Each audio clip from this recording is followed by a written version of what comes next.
هرمزان یکی از اشرافزاده‌ها و سرداران ایرانی بود که به عنوان استاندار خوزستان در دوران پادشاهی یزدگرد سوم ساسانی خدمت میکرد.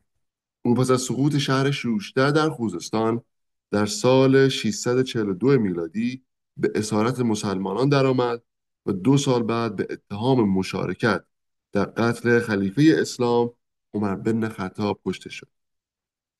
هرمزان زاده شهر مهرگان گزک در ایران در دوران شاهنشاهی ساسانیان است.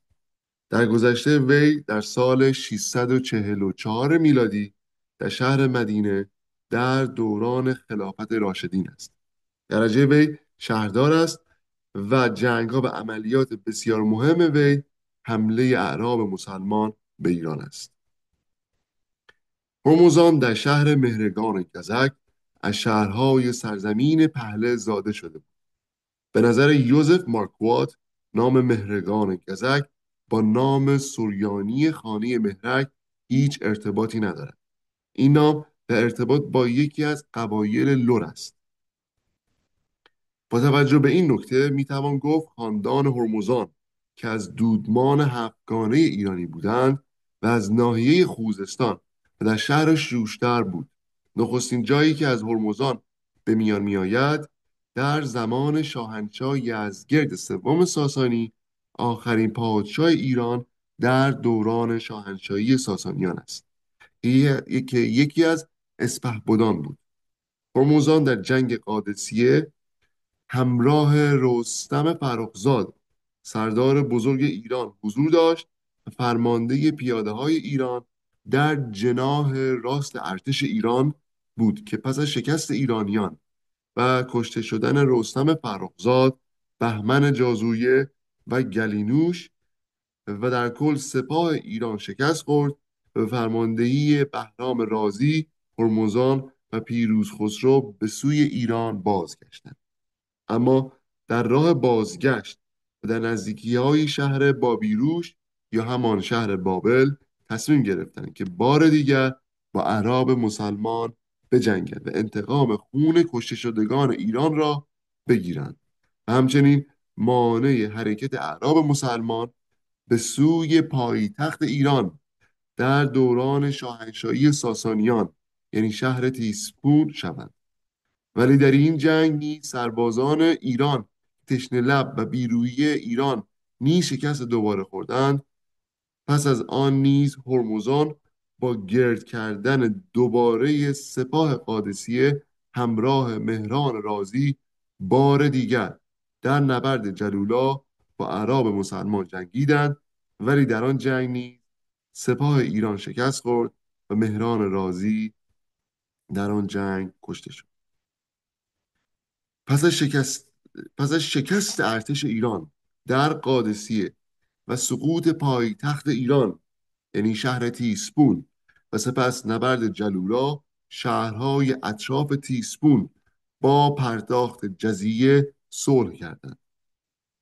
هرمزان سپس تصمیم گرفت سوی زادگاه خیش خوزستان برود و همچنین آگاهی یافت که مسلمانان در شهر تازه تأسیسشان یعنی شهر بصره نیروی آنچنان ندارد.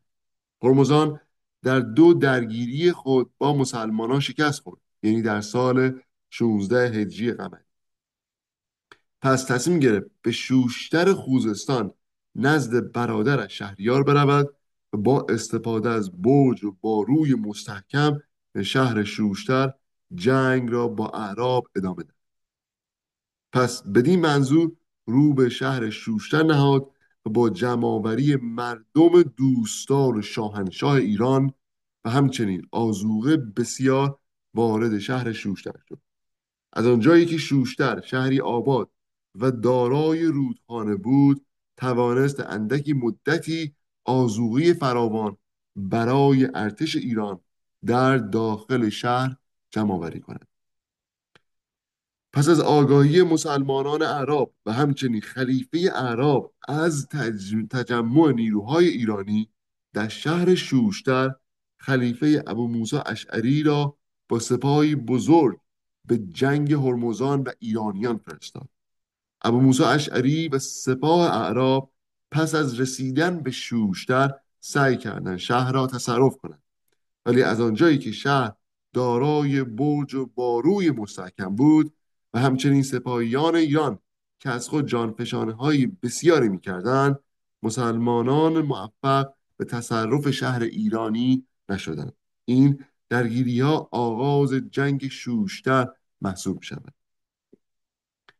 پس از مدتی که مسلمانان در حمله به شهر نومید و ناموفق بودند، پیرمردی که اهل همان احوالی بود به نزد ابو موسی اشعری می رود و اظهار می کند که یک راه مخفی را می شناسد که سپاه مسلمانان می تواند بدون جنگ وارد شهر شود. اعراب مسلمان پس از بررسی کردن آن راه دست دست از همان راه وارد شهر می شود و ایرانیان غافلگیر شده سپاه دشمن را داخل شهر می‌بینند، ولی با این وجود به جنگ آنان می‌روند. ولی در جنگی که در داخل شهر در می‌گیرد، سپاه کوچک ایران شکست می‌خورد و هرمزان همراه 900 تن از سربازان خود به ارگ شهر پناه می‌برد و چون شهر را از دست رفته می‌بینند، ابو موسی اشعری به هرمزان پیغام می‌فرستد که اگر تسلیم شوند از آنان خواهد گذشت و چون هرمزان بسیار ناامید بود تسلیم شود. ابو موسی اشعری هرمزان را پس از جنگ شوشتر به عنوان اسیر به مدینه میفرستد. پس از خیانت یکی از مردمان اطراف شهر شوشتر که راه مخفی به شهر را به مسلمانان اعراب نشان داد که موجب سقوط شهر ایرانی شد، به دنبال آن شهر دیگر ایران یعنی شهر گندی شاپور نیز بدون جنگ خود را تسلیم اجنبیان می کند. در نتیجه تمام استان خوزستان به دست مسلمانان اعراب می‌افتد. پس از رسیدن هرمزان به مدینه او را نزد عمر بن خطاب که در مسجد در خواب بود میبرند. اعراب با دیدن لباسهای فاخر سردار ایرانی یعنی هرمزان با دهانی باز به او مینگریستند. هرمزان از اعراب میپرسد خلیفه کجاست؟ اعراب میگویند مگر نمیبینی او خلیفه است. عمر از خواب برمیخیزد و پس از گفتگو با هرمزان سردار ایرانی در مدینه دستور قتل او را صادر می‌کند. هرمزان قبل از مرگ درخواست آب برای نوشیدن می‌کند، ولی برای وی در ظرف سگان آب آورد و هرمزان از نوشیدن آن آب پرهیز می‌کند و با اعتراض علی بن ابی طالب به این کار برای او در ظرف نقره آب آورده که او را زودتر به قتل برساند و علی از خلیفه دوم قول میگیرد تا آب را هرمزان نخورده وی را نکشند. هرمزان نیز ظرف آب را بر زمین ریخته و با حمایت علی و قولی که خلیفه دوم به او داده بود از مسجد خارج می شود و از مرگ رهایی می یابد. و همچنین رسم آب پاشیدن پشت سر مسافر در فرهنگ ایران از آب پاشیدن سردار ایرانی یعنی هرمزان در هنگام به قتل رساندن او توسط عمر در فرهنگ ایران رایج می شود. سپس خلیفه دوم مسلمانان عمر بن خطاب به هرمزان گفت حق این است که از قوم ایرانی بخت برگشته وگرنه پیروزی ما بر این ملت با عقل جور نیست. آنچه که رویداد توسط جورج رابینسون به طور خلاصه به شرح زیر بیان می شود. هرمزان با به دست آوردن توجه دیگران تظاهر به تشنگی کرد و یک فنجان آب خواست که به او داده شد. سپس با نگاه مشکوک به اطراف نگاه کرد، گویی انتظار داشت در هنگام نوشیدن آب با شمشیر سرش بریده شود. عمر گفت از هیچ چیز نترس تا زمانی که آب را ننوشیده ای. زندگی شما در امان است. پارسی هوشیار یعنی سردار هرمزان جام آب را به زمین انداخت و عمر احساس کرد که او حیله خورده است اما باید به قول خود وفا کند.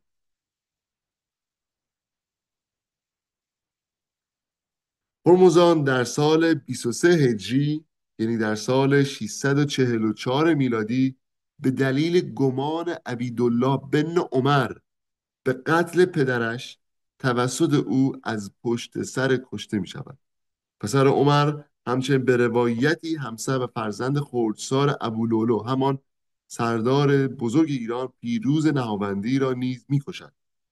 منابع معتقدند که عبیدالله از سلامت روحی و روانی چندانی برخوردار نبوده است و شخصیتی مذموم در خانواده عمر بوده.